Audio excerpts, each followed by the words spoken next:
새롭게 이슈로 제기되고 있는 제대군인 가산점의 문제에 대해서 조금 얘기를 해보려고 합니다.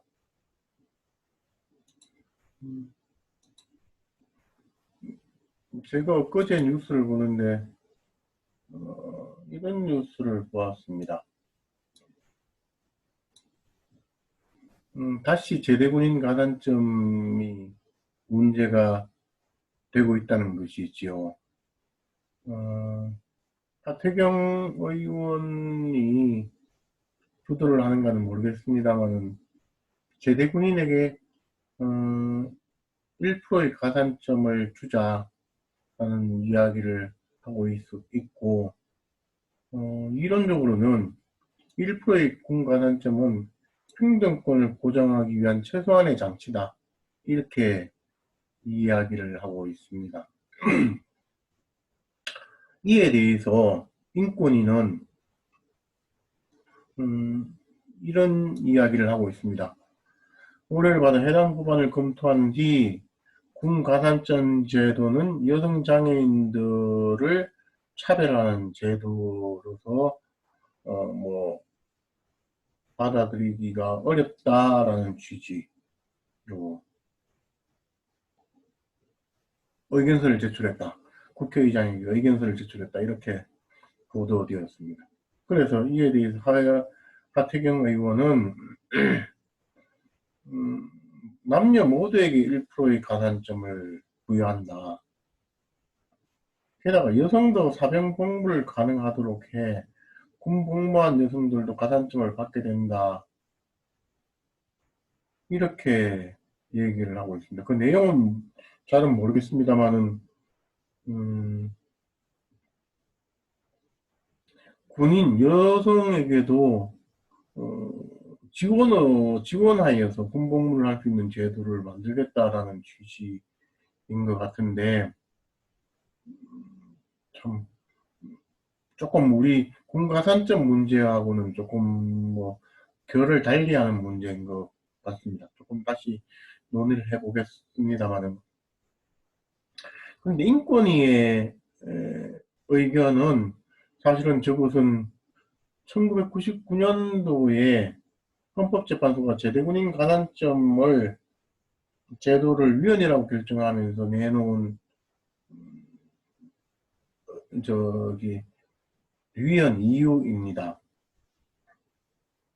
즉 제대군인에게 가산점을 주는 것은 여성을 차별하는 제도이고 그것은 헌법적으로 정당하지 아니한 것으로 되는 것이기 때문에 제대군인 가산점 제도는 위헌이다. 이렇게 헌법재판소는 설명을 했던 것입니다. 그러니까 이에 대한 반론으로 이제 하태경 의원은 그러면은 여성에게도 군대 갈 기회를 주면 되는 것 아니겠느냐. 그러니까 여성도 가산점을 받고 싶으면은 자원에서 군대를 가고 제대한 다음에 가산점을 받으면 된다. 이렇게 이야기하는 것으로 보입니다. 상당히 여성계의 반응을 많이 의식한 반론이라고 생각됩니다. 저는 그 문제에 대해서 깊이 논의를 하고 싶지는 않습니다만 사실은 제대군인 가산점의 위헌 이유와 사실 하태경 의원이 얘기하는 여성의 자원 지원병 제도도 조금은 연관을 가질 수 있을 것 같긴 합니다만은 저는 그것이 본질적인 문제는 아니라고 생각을 합니다. 그러니까 헌법재판소가 위헌이라고 하는 이유를 완화시키는 데는 여성에게 지원병 제도, 지원할 수 있는 제도를 두는 것이 위헌 이유를 완화시키는 데는 도움이 될 거라고 생각합니다만은, 근데 이게 본질적인 문제는 아니지 않습니까? 여성들이 그러면은 제대군인 가산점을 받기 위해서 품에 지원을 할까요? 저는 안 할 거라고 생각합니다. 그러니까 사실 이 문제가 이 논점이 사실은 제대군인 지원법의 위헌 이유 부당함하고도 조금 연결이 되는 거죠. 남성들 입장에서는 내가 가산점 받으려고 징집되었는가? 라는 문제이지요. 조금 이론적으로 생각해 볼 점은 있습니다만, 어쨌든 다시 이 문제가 재론이 되고 있습니다. 사실 이 문제는 10년 전에도 논의가 되었었습니다. 제가 10년 전에 이 문제를 다루는 칼럼을 한번 썼었는데, 이 부분입니다. 당시에 조선일보에 칼럼을 썼었는데, 그 논지인즉슨 이런 겁니다. 제대군인 가산점의 문제를 남녀 차별의 문제로 논의를 하는 것은 논리적으로는 오류다는 겁니다. 적어도 제가 이해하는 한도 안에서는 이 제대군인에게 가산점을 주는 문제를 남녀 차별의 이슈로 다루어서는 안 된다라는 겁니다. 그렇고 이 문제를 저는 칼럼으로 기고한 후에 논문으로 이것을 한번 다루었었습니다. 제대군인 가산점 제도에 관한 재론이라고 해서 학술지에 한번 실었던 적이 있고요.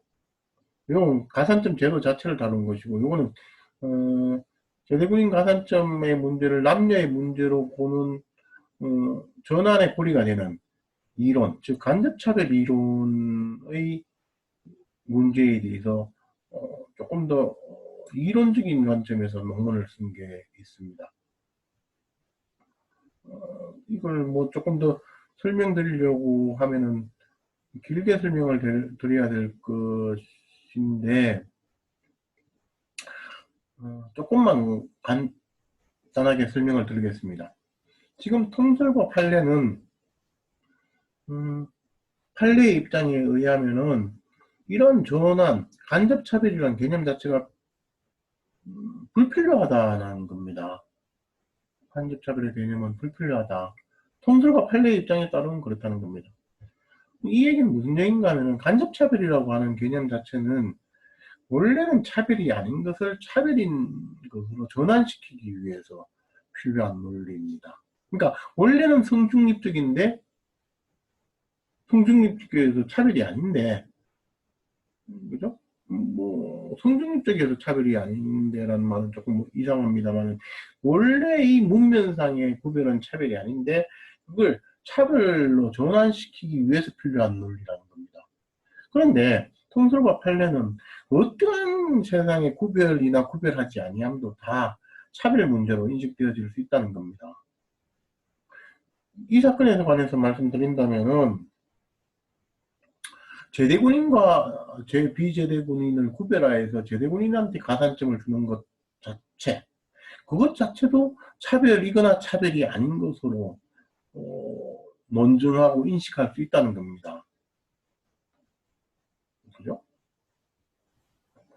그런데 왜 그것을 남녀 차별의 문제로 전환시키느냐? 원래도 차별인데 다시 다른 차별의 문제로 전환을 시키느냐라는 겁니다. 남녀 차별이 중요하니까 그렇습니까? 그렇지는 않을 수 있죠.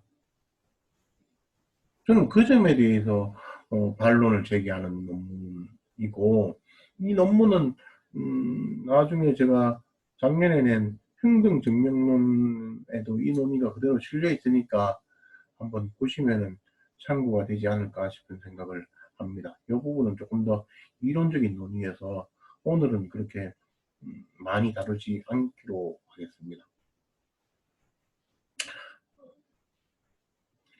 그러면 다시 돌아가서 당시에 제대군인 가산점에 관한 이슈는 뭐였는가 하면은 제대군인에게 가산점을 준다는 겁니다. 제대군인 아닌 사람한테는 가산점을 안 주고요. 근데 당시 이 가산점의 효과가 상당히 컸습니다. 왜 컸는가 하면은 커트라인 자체가 상당히 높았기 때문에 그랬던 것으로 저는 기억을 하고 있습니다. 그러니까 극단적으로 가장 가산점을 많이 주면 만점에 5%까지 줄 수 있는데, 만점에 5%의 가산점을 받은 사람은 105점까지 딸 수 있는 겁니다. 100점짜리 시험에서 105점까지 딸 수가 있고, 가산점을 못 받으면은 다 시험에서 퍼펙트 해봐야 100점밖에 못 받는 것이죠. 그런데 그 한두 문제 차이로 당락이 결정되는 상황이라면은 이 가산점을 받느냐 못 받느냐라는 것이 공직에 취임하는 데 있어서 엄청나게 중요하게 작동을 할 수 있습니다. 그래서 그 가산점을 받지 못했던 사람들, 당시에 장애인과 여성들이 헌법소원을 제기했고 헌법재판소가 위헌이라고 결정을 했죠. 그런데 문제는, 제가 오늘 다루고자 하는 문제는 로직입니다. 제대군인한테 가산점을 주는 제도, 비제대군인한테는 가산점을 주지 아니하는 제도, 문면은 그렇게 되어 있습니다. 그죠? 법은 그렇게 규정되어 있습니다. 그런데 이것을 남자와 여자의 문제로 전환시키는 로직, 그 로직이 제가 보기에는 논리적으로 납득하기 어렵다는 겁니다. 그죠? 헌법재판소의 결정문 중에 일부입니다. 이렇게 되어 있습니다. 가산점 제도는 제대군인과 제대군인 아닌 사람을 차별하는 형식을 취하고 있다. 그러니까 제대군인에게는 가산점을 주겠다. 이렇게 규정하고 있다는 것이죠. 그러니까 이거는 중립적이라는 겁니다. 적어도 성에 관해서는 중립적이라는 겁니다. 그죠? 그러나 이하부터는 뭐라고 얘기하고 있는가 하면은, 그런데 제대군인 가산점을 받는 사람들을 한번 따져보자라는 겁니다. 따져보니까 제대군인 가산점을 받는 사람이 대부분 남자더라. 대부분. 남자의 대부분은 제대군인 중 1과 2의 유형에 속한 제대군인에 해당한다. 거의 모든 여성은 제대군인에 해당하지 않는다. 거죠. 그래서 이것을 연결고리로 해서 제대군인 가산점 제도는 남자와 여자를 차별하는 제도다. 이렇게 보았다는 겁니다. 그러니까 제대군인 가산점 제도 자체는 남녀를 차별하는 제도가 아니지만은 제대군인 가산점을 받는 사람들을 분석해 보니까 대부분 남자더라.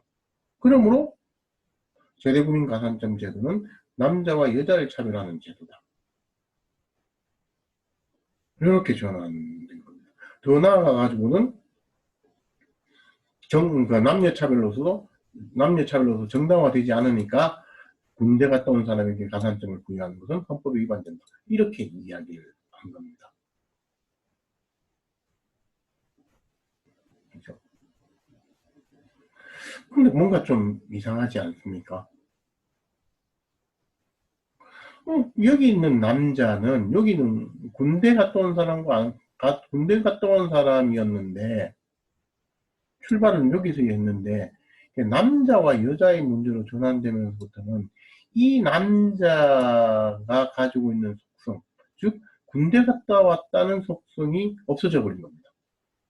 그러니까 길 가는 아무 남자에게나 가산점을 준 것처럼 되어 있고, 모든 여성에게는 가산점을 안 주는 것처럼 되어 있습니다. 사실은 그렇지는 않죠. 남자라고 해서 다 가산점을 받은 것도 아니고, 여자라고 해서 다 가산점을 못 받은 것도 아닙니다. 만약에 이런 논리가 타당하다면은, 요즘 많은 사람들이 되고 싶어 하는 선생님의 문제, 교사 임용고시에 관해서 봅시다. 교사 임용고시는 고득점 순으로 임용하도록 하고 있죠. 성중립적인 겁니다. 그런데 따져보니까 학교 가는 사람이 대부분 여성이더라. 그러므로 이것은 남녀를 차별하는 제도다. 그런데 이것이 정당화되지 않으니까 왜 여자는 선생님으로 뽑고 남자는 선생님으로 안 뽑느냐.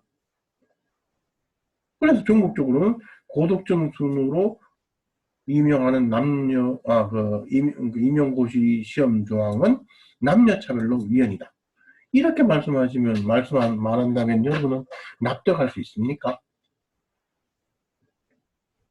저는 납득할 수 없다고 생각합니다.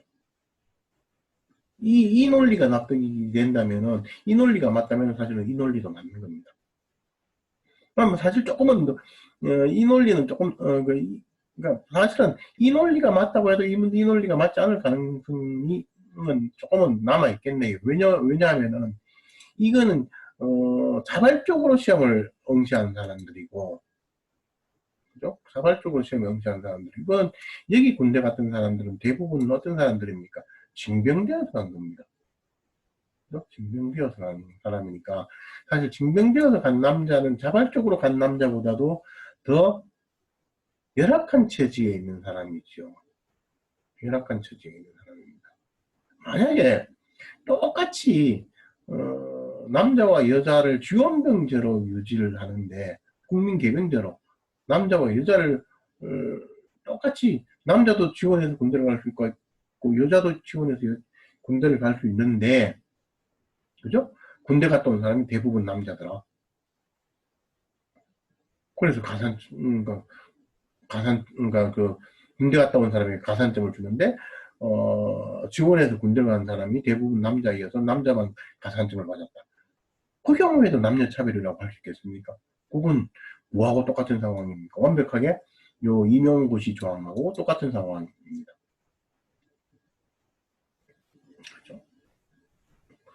그런데 지금 대부분의 지금 문제가 되는 그 당시에 문제가 되었던 제대 군인들은 징병에 의해서 군대를 갔던 사람들 아닙니까? 그래서 제가 이런 표현을 가끔 씁니다만 병력부분 남자를 2번 울렸다. 한 번은 남자만 징집하는 것으로서 한 번 울렸고 다른 한 번은 남자만 징집되었기 때문에 결국 여자가 제대군인이 적다는 이유로 제대군인에게 주어지는 제대군인 가산점마저도 위헌으로 만들어버렸다는 겁니다. 그죠? 만약에 남녀를 모두 징병으로 하거나 지원병제로 한다면은 병력법에 있어서의 차별도 시정될 것이고 또 모두 시정된다. 가산점 제도도 유효한 것으로 위헌이 아닌 것으로 판정되어질 것이다. 라는 겁니다. 왜? 만약에 모두 다 개병제로 남녀 모두를 징병한다면은 특별하게 제대군인이 남자만 많다는 문제는 안 생기겠지요. 그죠? 남녀 모두 지원병제로 한다면은 요 문제로 가겠죠. 그죠? 요 문제하고 똑같은 상황으로 갈 겁니다. 그죠? 그래서 저는 병력법이 남자를 2번 늘렸다. 이렇게 이해를 합니다. 현재 실정법적으로 이와 유사하게 제가 분석해 볼 수 있다고 생각하는 것은 근로기준법 73조입니다. 생리휴가에 관한 조항인데 사용자는 여성 근로자가 청구하면 월 1일의 생리휴가를 줘야 한다라고 되어 있습니다. 사실 이걸 보아서는 여성 근로자가라고 하고 있어서 사실 문면상 상당히 성차별적인 것 아닌가 싶은 생각을 하실 수 있습니다만 사실은 이 표현이 없더라도 저는 마찬가지라고 생각합니다. 없더라도 사용자는 근로자가 청구하면 월 1회의 생리휴가를 줘야 한다. 이렇게 해놓더라도 저는 상황은 마찬가지다 라고 생각합니다. 생리휴가를 신청하려면 생리를 해야 하는 사람이어야 되겠죠. 생리를 하는 사람에게 월 1회의 휴가를 주는 것 자체는 문면상으로는 성중립적인 것처럼 보입니다. 그런데 신청하는 사람이 대부분이 아니라 완벽하게 다 여자분들이겠죠. 그죠? 그러면 이 문제는 다시 어디로 가게 되겠습니까? 여자에게 월 1회의 휴가를 준다? 라는 문제로 전환될 수 있고, 요 논리대로 하면 그렇다는 겁니다. 그럼 그거는 남녀 차별로 인식되어질 수 있고, 그래서 그것이 정당화되지 아니하여서 위헌으로 연결되어질 수도 있다. 라는 겁니다. 뭐가 위헌이 됐습니까? 뭐가 남녀 차별로 위헌으로 되어 있습니까? 생리를 하는 사람에게 월 1회의 휴가를 주는 것이 남녀 차별적인 제도로서 위헌으로 이해되어질 수 있다는 겁니다. 이게 납득이 가십니까? 저는 납득이 가지 않습니다. 제가 무정론이라고 썼습니다만은 사실은 이 전환이 왜 꼭 남자와 여자로만 전환되어야 되겠습니까? 예를 들어 군대 갔다 온 사람으로서 가산점을 받은 사람들을 쭉 조사해 보니까 무점이 있더라 하는 겁니다. 가산점을 안 받은 사람은 무점이 적고 그러면 무좀 있는 사람과 무좀 없는 사람을 차별해가지고 무좀 있는 사람에게 군 가산점을 가산점을 주느냐? 그건 온당하지 않은 거 아니냐? 그래서 위헌이다. 이렇게 말할 수도 있지 않겠습니까? 그렇죠? 사실은 또 군대 갔다 온 사람하고 안 갔다 온 사람하고는 사실 학력에 관한 차별일 수도 있습니다. 요즘 제가 알기로는 음, 중학교를 졸업 중학교 그러니까 고졸 자격이 없으면 군대도 안 가는 걸로 알고 있습니다. 그러면 학력이 낮다고 그러면 군 가산점을 못 받는 것으로 됩니다. 그죠? 학력에 관한 차별의 문제로 될 수 있겠죠. 그러니까 고등교육을 받은 사람은 가산점을 받고 고등교육을 못 받은 사람은 가산점을 못 받고 이런 문제로도 전환될 수 있을 겁니다. 도대체 이 군인과 제대군인과 제대군인 아닌 사람이 어떤 문제로 전환될지 저는 아무도 짐작할 수 없다고 생각합니다. 그러니까 키가 큰 사람, 통계적으로만 분석이 되면 되는 거죠. 키가 큰 사람, 작은 사람, 뭐 지역적으로도 좀 차이가 있을 수도 있을 거고. 저는 이런 논리는 상당히 곤란하다고 생각합니다. 이 논리가 곤란하다면은 이것은 제대군인 가산점에 관한 문제는 훨씬 더 심각하게 곤란하다라고 이해되어져야 된다고 저는 봅니다. 그러면 누군가 질문을 할 수 있을 겁니다. 당신은 그러면은 제대군인 가산점이 위헌이 아니라는 것이냐? 저는 거기에 관해서는 이야기한 것이 없습니다. 저는 제대군인 가산점 제도가 제대군인 아닌 사람의 공무단행권을 제한하고 위헌이라고 할 정도로 심각한 거 아니냐라는 논증은 가능하다고 생각을 합니다. 그러니까 제대군인에게 그 노고를 보상하는 차원에서 가산점을 주는 것은 좋을 수는 있겠지만은 그래서 그럼 제대군인이 아니면은 공무를 단임할 수 없게 되는 문제가 있는 것이고 그 문제가 심대하다면은 헌법 37조 2항이 금지하고 있는 과잉금지 원칙에 위배된다는 이유로 위헌으로 결정되어질 가능성은 저는 있다고 생각을 합니다. 그럼 제가 여기서 지금 말씀드리는 것은 오로지 제대군인에게 가산점을 주는 문제가 남자한테 가산점을 주는 것이다라는 로직으로서 넘어가서 남녀 차별 문제로 논의되는 것은 저는 곤란하다라는 것까지만 말씀을 드리는 겁니다. 그렇죠? 이 문제는 감정적으로 이렇게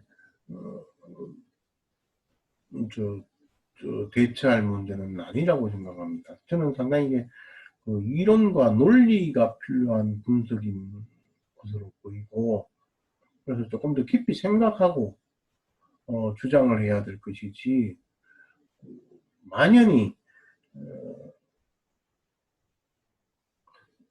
제대군인에게 가산점을 주는 것은 남자에게 가산점을 주는 것이다. 이렇게 결론을 낼 일은 아니라고 생각합니다. 그러면 왜 헌법재판소는 그렇게 이 문제를 남녀차별의 문제로 전환을 시켰을까요? 왜 그랬을까요? 저는 그렇게 생각합니다. 제대군인에게 가산점을 주고 제대군인 아닌 사람에게 가산점을 안 준다는 상황 그 자체도 아까 제가 말씀드린 것처럼 차별로 인식될 수 있다라고 그랬지 않습니까? 논리적으로만 말씀드리면 본질적으로 같은 것을 다르게 처우하는 것이니까 차별이 있고 그것은 정당화되지 않는다. 그런 로직으로 설명할 수 있다는 겁니다.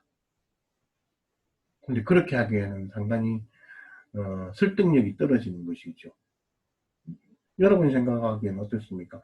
뭔가 군대에서 게다가 징병대에서 군대를 갔다 온 사람에게 가산점을 주는 것 자체는 온당한 것 아닐까? 도리어 가산점을 주는 것이 정의로운 것 아닐까? 라고 생각하는 사람들도 얼마든지 있을 수 있다는 겁니다.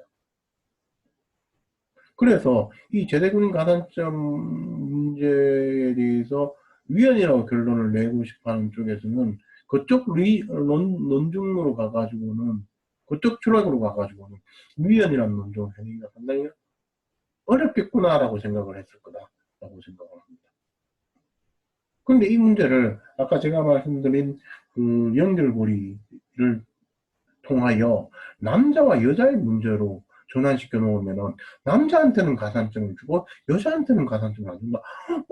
그거는 말이 안 되지 라는 생각을 할 수, 그러니까 논증을 하는데 훨씬 더 용이했을 거라는 겁니다. 그죠?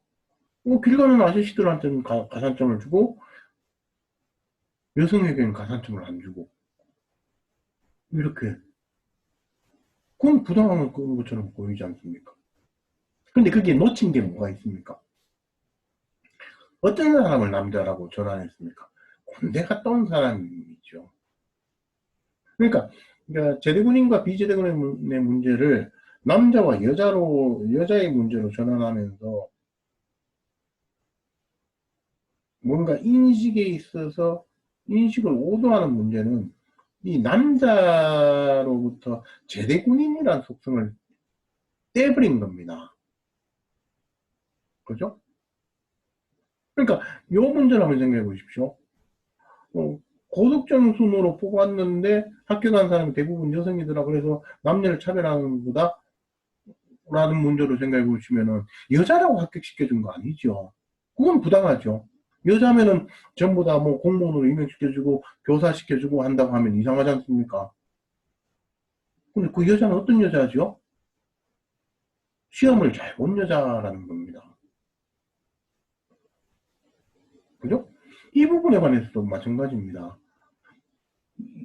생리하는 사람과 생리를 안 하는 사람의 구분에서 이 남자와 여자의 문제로 전환시켜 놓고는 여자는 무턱대고 월요일에 휴가를 줬습니까? 그렇지 않죠. 생리를 한다는 그 속성을 가진 사람인 겁니다. 저는 그래서 이 사건에서 군대를 갔다 온 사람을 남자로 전환시키면서 제 표현으로는 남자의 어깨에 붙어있던 제대군인이라는 견장을 떼버렸다. 갑자기 이 남자는 군대 갔다 온 남자였다가 나중에 논증을 할 때는 그냥 길가를 어슬렁거리는 남자가 된 겁니다. 군대 갔다 왔다는 속성이 없어져 버린 거죠. 그죠? 여기서 같으면 시험을 잘 본 사람이라는 속성이 없어져 버렸고, 여기는 생리를 하는 사람이라는 속성이 없어져 버린 겁니다. 이게 제 생각에는 인식을 오도하는 헌재의 논증이었다라고 저는 그렇게 생각을 하는 겁니다. 이제 정리를 하겠습니다. 1999년도 12월 23일인 걸로 생각하는데 헌법재판소는 제대군인 가산점 제도에 대해서 위헌 결정을 했습니다. 그 논증은 제가 아까 말씀드린 것 같이 제대군인과 비제대군인의 문제를 남자와 여자의 문제로 전환한 다음에 남녀를 차별하는 제도로서 제대군인 가산점 제도는 위헌이다. 이렇게 논증을 했던 겁니다. 그런데 한 10년 전에도 그렇고 올해도 그렇고 다시 가산점 문제가 사회적으로 재론되고 있어서 제가 한번 다시 이 얘기를 하게 되었습니다. 제가 가진 근본적인 아이디어는 제대군인과 비제대군인의 문제는 남자와 여자의 문제로 전환하면 안 된다는 겁니다. 그렇게 전환되어질 수 없다는 겁니다. 그냥 제대군인한테 가산점을 주고 제대군인 아닌 사람에게 가산점을 주지 않냐는 그 제도 자체를 가지고 분석을 해야 되는 것이지, 남자와 여자의 문제로 전환시켜 놓고 남녀 차별의 문제로 논하는 것은 논리적으로 받아들이기 어렵다 라는 겁니다. 제가 다시 말씀드리는 것은 제대군인 가산점 제도 자체가 위헌이 아니다 라고 말씀드리는 것은 아닙니다. 저는 오로지 전환의 문제에 있어서 헌법재판소의 그 로직에 논리적인 오류가 있는 것 아닌가 라는 것을 말씀드리는 것에 그치는 것입니다. 이 논의가 조금 더 이성적으로 잘 정리되어서 이야기되기를 바랍니다. 오늘은 요 정도로 이야기를 마치겠습니다. 고맙습니다.